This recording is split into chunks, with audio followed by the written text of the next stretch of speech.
Hi students, good morning. Welcome to Nitijango Maths classes.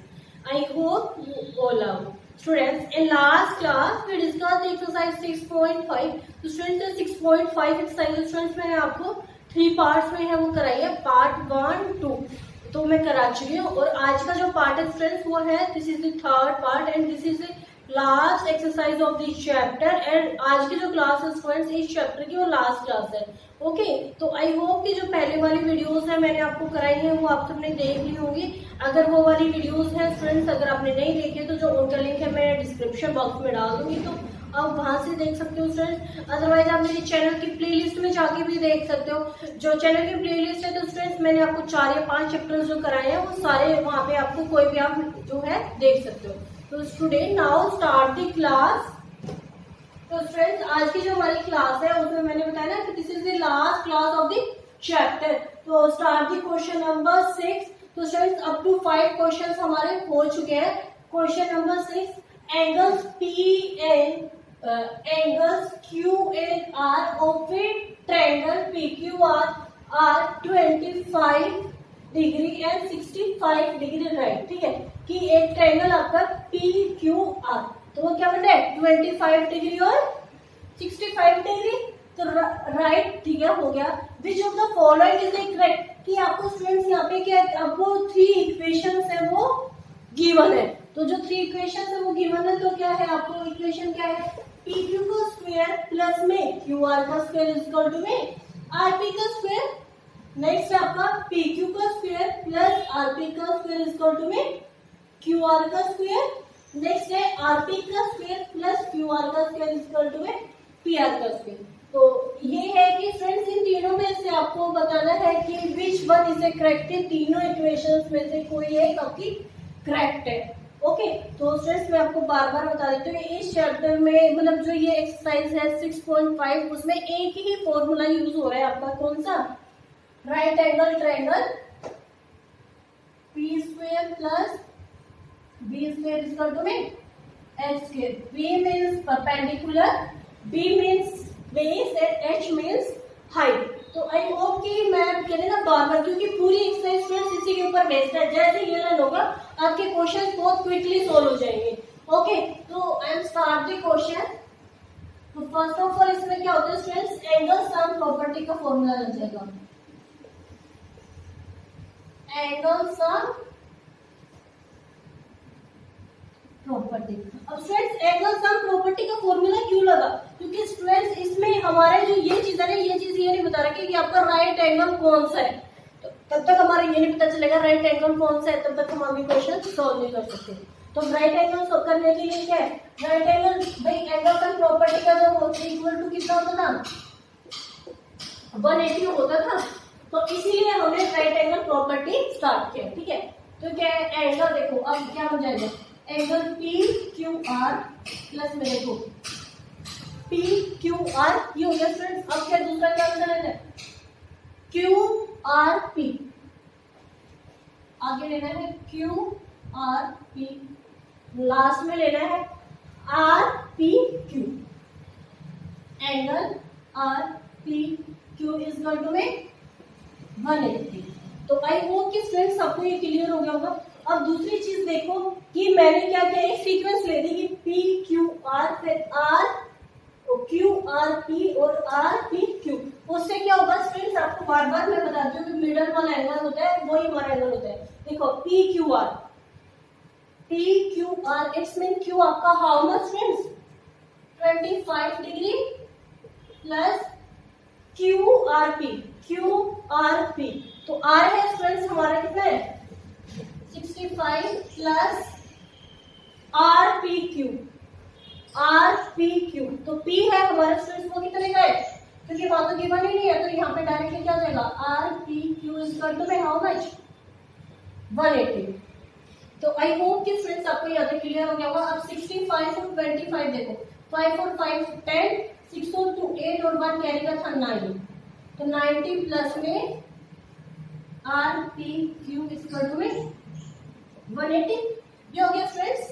तो अब बार बार मैं रिपीट करती हूँ वन साइड वेरिएबल वैल्यू आएगी one side is constant value. ये हो गया स्टूडेंट्स। तो R P Q is equal to 180 minus 90। तो अब P है तो P का आपका स्ट्रेंथ क्या हो जाते हैं कि ये देखो ये P हो गया ना, इसमें आपका ये राइट एंगल बन गया।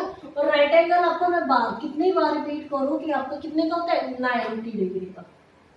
ठीक है, तो आई होप कि यहाँ तक आपको क्लियर हो गया।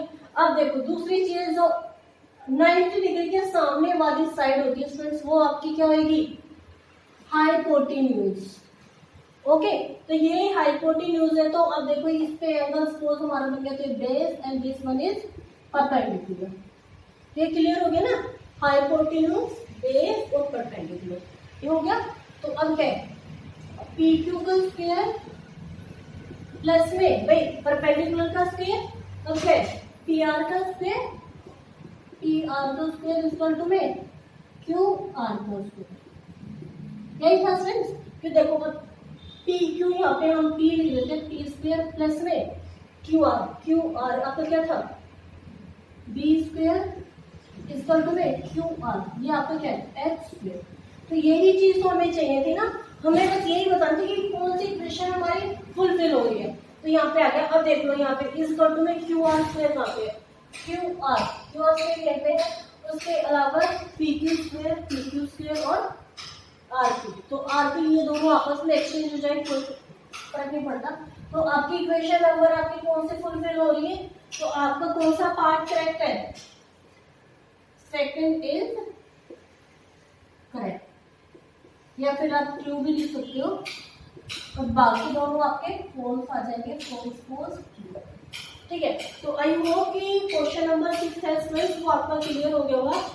This exercise same is students 6.5। तो students please note this question.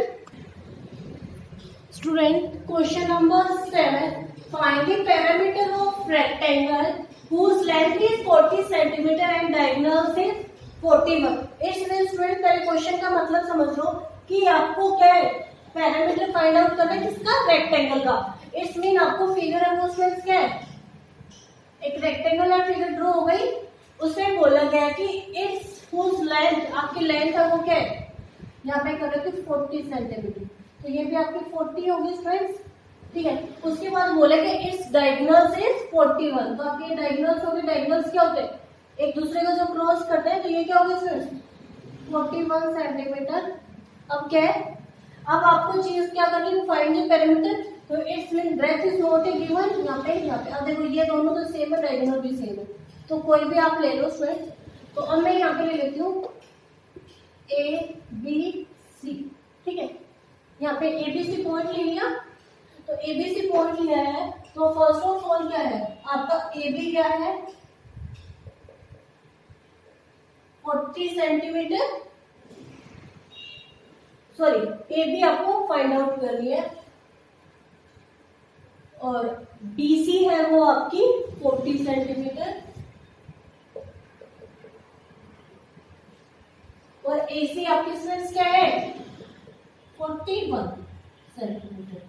बार बार मैं आपको चीज एक ही चीज रिपीट करती हूँ, यूजिंग पाइथागोरस थ्योरम।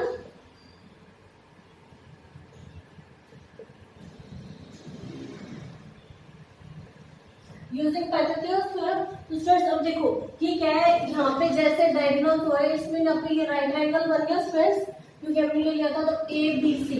तो आपका जो एंगल बी है स्टूडेंट्स, तो क्या हो जाएगा बी इज राइट एंगल,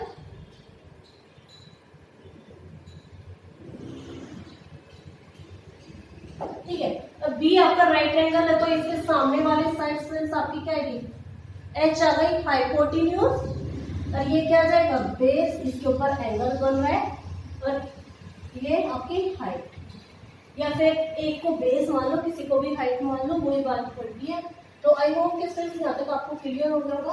अब बस क्या करना है ए बी का स्क्वायर प्लस में क्या आएगा भाई ए बी का स्क्वायर प्लस में बी सी का स्क्वायर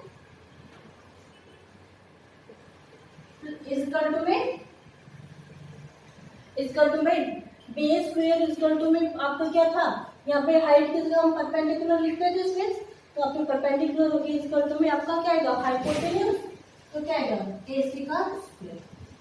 ये हो गया स्टूडेंट्स। तो अब क्या ए बी आपका क्या है base square plus B C आपका क्या है perpendicular equal to A C आपका क्या है हाइट। तो आई होप कि फ्रेंड्स आपको ये क्लियर हो गया होगा। अब क्या है बेस स्क्वायर, तो बेस स्क्वायर क्या है base square same as it is plus में पी स्क्वायर, तो पी स्क्वायर फ्रेंड्स क्या आएगा 14 का square equal to H square आपका 41 का स्क्वायर, ये हो गया फ्रेंड्स। तो अब नेक्स्ट क्या आएगा बी स्क्वायर इक्वल टू में 40 का स्क्वायर, तो देखो 0 0 ऐसे हो जाएंगे फ्रेंड्स प्लस में 0 0 ऐसे हो गई 4 4 जा 16, तो 16 हो गया। अब क्या है इक्वल टू में 41 का स्क्वायर, तो 41 को हम साइड में क्या करते हैं मल्टीप्लाई कर लेते हैं, तो 4 1 4 क्या आ गया 1 6 8 1। तो आई होप कि फ्रेंड्स आपको यहाँ तक क्लियर हो गया था। अब क्या है बी स्क्वायर इक्वल टू में क्या आएगा one side variable value and one side is constant value, तो अभी ये इधर को चला जाएगा 1600 हो गया फ्रेंड्स। ओके, तो क्या आएगा बी स्क्वायर इक्वल टू में जब 1681 को जब इसमें से माइनस करेंगे तो क्या आएगा 81 आ गया भाई, 1 नीचे 0 है तो ऐसे 1 आ गया, 8 का 0 से माइनस करेंगे 6 में से 6 गया 0, 1 में से 1 गया 0, तो आपका बी स्क्वायर मैंने तो आपका क्या आ गया 81, तो इस तरह बी आपका क्या आ गया 9। अभी लास्ट क्वेश्चन में मैंने बताया था कि 9 9 या 81, स्क्वायर रूट का मतलब क्या होता है स्टूडेंट्स कि उसी नंबर को सेम उसी से मल्टीप्लाई करना, जैसे 9 है तो 9 9 या 81, 8 है तो 8 8 जा 64। ओके, तो यहाँ पे 81 का मैं आपको करके दिखा देती हूँ 27 3 2 6 2 रिमाइंडर और 3 7 21 3 9 3 3 1, तो यहाँ पे पेयर्स आपके आ गए, तो 3 3 9 आपको यहाँ पे क्लैरिफाई करो, तो बेस स्टूडेंट्स आपका क्या आ गया 9 हो गया। तो आई होप कि आपको यहाँ पे क्लियर हो गया स्टूडेंट। उसके बाद हमारा क्वेश्चन में क्या था, क्या पूछा गया था फाइंड द पैरामीटर। ओके, तो मैं यहाँ पे रब कर देती हूँ,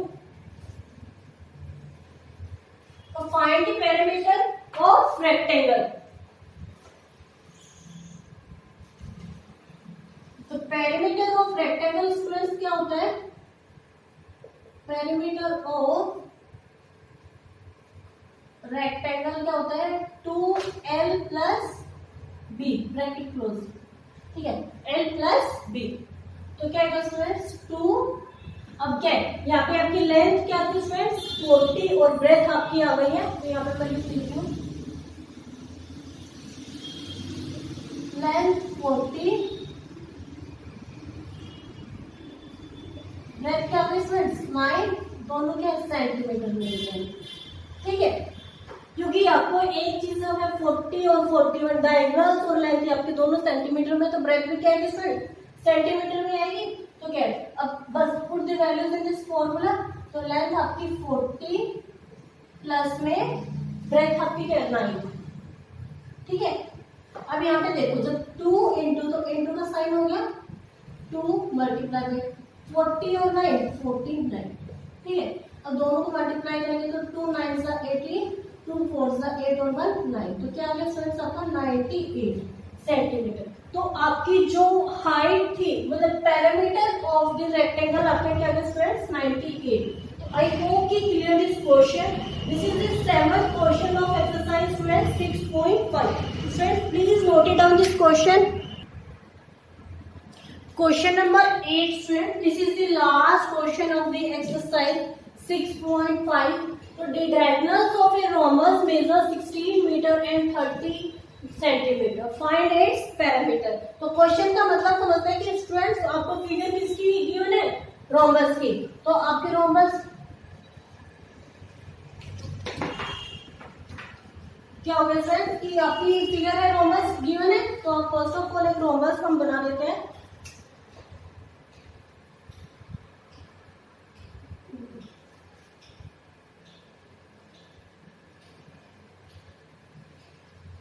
ठीक है फ्रेंड्स, आपका ये रोम्बस हो गया, तो आई होप कि आपको क्लियर हो गया। और उसके बाद पूछा गया बोला गया कि आपके जो डायगोनल्स, ये आपके डायगोनल्स हो गए। डायगोनल्स क्या होते हैं कि आपके सामने वाले जो अपोजिट साइड है एक दूसरे को ज्वाइन दी अपोजिट साइड। तो क्या हो गया ए बी सी डी, ये हो गया स्टूडेंट्स। अब जैसे ही आपके डायगोनल क्रॉस कर रहे हैं इसमें पॉइंट आपका क्या हो गया ओ।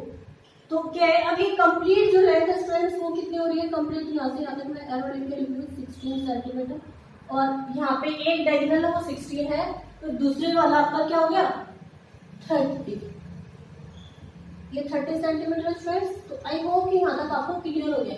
उसके बाद बोला गया फाइंड इट्स पेरीमीटर। तो पेरीमीटर चीज क्या होती है स्टूडेंट्स, तो पेरीमीटर नेम वर्ड सुनने के साथ ही समझ जाओ sum of the all boundaries of a figure, कि आपकी कोई भी फिगर हो, कि सपोज आपको पेंटागन, हेक्सागन, ट्रायंगल या फिर आपका क्वाड्रिलेटरल, स्क्वायर, जो भी आपकी फिगर है स्टूडेंट्स, पेरीमीटर का मतलब ही ये समझ जाना वर्ड लिखने के साथ ही कि कुछ नहीं आता ना, फॉर्मूला याद नहीं आ रहा।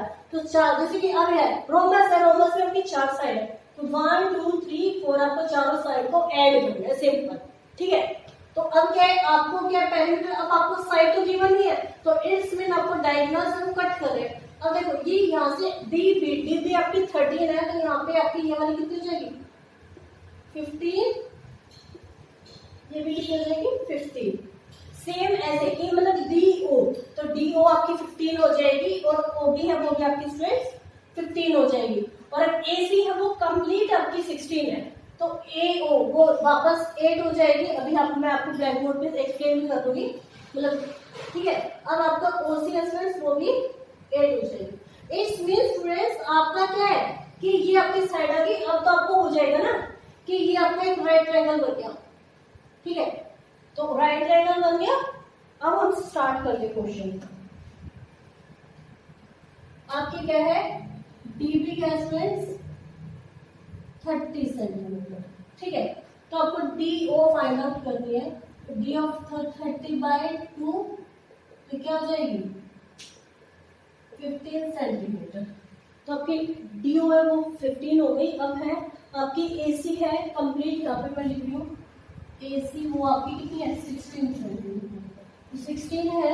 तो आपकी ओ सी है वो आपकी क्या होगी 8 सेंटीमीटर। कैसे 16/2, तो 16/2 से क्या होगी इसमें 8 हो जाएगी। तो आई होप कि आपको ये दोनों साइड्स की भाई ये क्लियर हो गया। अब आपको एक ट्रायंगल बन जाता है, कौन सा डी ओ सी, ठीक है। तो आई होप कि आपको क्लियर हो गया होगा। अब डी ओ सी, तो यहाँ पे आपका 90 का बनाया था, ये क्या हो जाएगा ये बेस हो जाएगा परपेंडिकुलर, सामने अपोजिट साइड आपकी हाइपोटेन्यूज हो जाती है। कि जो आपका 90 डिग्री का ट्रायंगल बनता है students, opposite side will be hypotenuse. वो स्टूडेंट्स आपको नंबर ऑफ टाइम्स रिपीट कर चुकी है, ठीक है। तो क्या होगा अब using the Pythagoras theorem, Pythagoras theorem use करनी है, तो क्या आएगा डी ओ का स्क्वायर प्लस ओ सी का स्क्वायर इक्वल टू में, तो भाई देखो डी ओ का स्क्वायर प्लस में ओ सी का स्क्वायर मैंने लिख दिया है इक्वल टू में सी डी का स्क्वायर, ये हो गया स्क्वायर, ठीक है। तो अब क्या है डी ओ का स्क्वायर आपका क्या आ रहा था 15 स्क्वायर प्लस में ओ सी आपके क्या आ रहा है 8 सेंटीमीटर, 8 स्क्वायर इक्वल टू में सी डी आपको नहीं पता ये हो जाएगा, ठीक है। अब 15 का स्क्वायर मैं बार बार आपको बोल रही हूँ learn from the square roots. तो 15 जैसे आप स्क्वायर वर्ड आते हैं उसको सेम नंबर से मल्टीप्लाई करते हैं, तो 15 मल्टीप्लाई बाय 15 आपका आएगा 225 प्लस अब 8 है, तो 8 का भी क्या हो जाएगा 8 मल्टीप्लाई बाय 8 तो क्या आएगा 64 इक्वल टू में सी डी स्क्वायर। तो आई होप कि स्टूडेंट्स आपको यहाँ तक क्लियर हो गया। अब दोनों को प्लस कर देते हैं, तो 4 और 5 9, और 9 और 2 7, और यहाँ पे 6 और 2 यहाँ पे क्या आ गया 8, और ये पे 2, तो ये क्या आ गया फ्रेंड्स आपका सीडी का स्क्वायर 289। अब 289 जो स्क्वायर है तो आपका किसका स्क्वायर होगा, या आपको क्या आएगा 17 multiply by 17, because 17 is a prime number. तो जैसे ही आपको प्राइम नंबर है, तो प्राइम नंबर क्या होता है कि मल्टीप्लाई विद द सेल्फ, कि वो नंबर उसी से मल्टीप्लाई होगा और 1 से मल्टीप्लाई होगा। तो 17 को जब 17 से मल्टीप्लाई करते हैं तो क्या आएगा 289, तो आपका CD क्या आ गया स्टूडेंट 7। तो आई होप कि स्टूडेंट्स क्लियर दिस क्वेश्चन, यहाँ तक CD आपका 17 आ गया। ओके, तो जब आपकी एक साइड स्टूडेंट 17 आई है, इट्स मीन आपकी बाकी वाली साइड्स भी आपकी 17 आ गई। ठीक है, तो अब नेक्स्ट हमसे क्या पूछा गया था स्टूडेंट्स कि find the perimeter of a rhombus. तो मैंने एक ही चीज बार बार रिपीट कर रही हूँ, पेरीमीटर ऑफ ए रोम्बस क्या होता है कि मल्टीप्लाई बाय द साइड। तो क्या आएगा, हाउ मेनी साइड्स 4, तो क्या हो जाएगा पेरीमीटर ऑफ क्या है आपका रोम्बस, तो क्या आएगा 4 मल्टीप्लाई बाय साइड।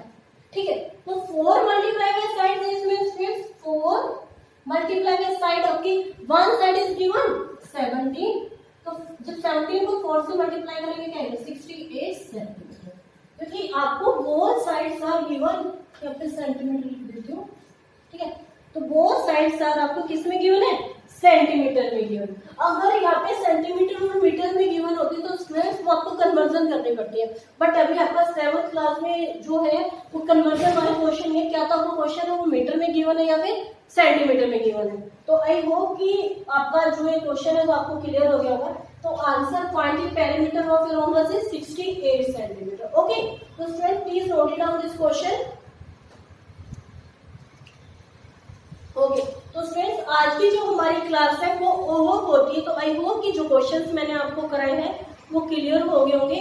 और अगर स्टूडेंट्स आपको कोई डाउट है तो आप प्लीज कमेंट बॉक्स में कमेंट कर सकते हो। Okay, and students complete the chapter and exercise. तो स्टूडेंट्स हमारी exercise 6.1, 2, 3, 4 and last one is 5। और स्टूडेंट उससे पहले 2 क्लासेस में आपको ट्रायंगल एंड प्रॉपर्टीज की वो इंट्रोडक्शन आपको करा चुकी हूँ, तो आपका ये चैप्टर मैं करा चुकी हूँ। आप स्टूडेंट्स अगर आपने मेरी पहले वाली जो वीडियोस हैं वो नहीं देखी है तो आप मेरे चैनल के प्लेलिस्ट में भी जाके देख सकते हो।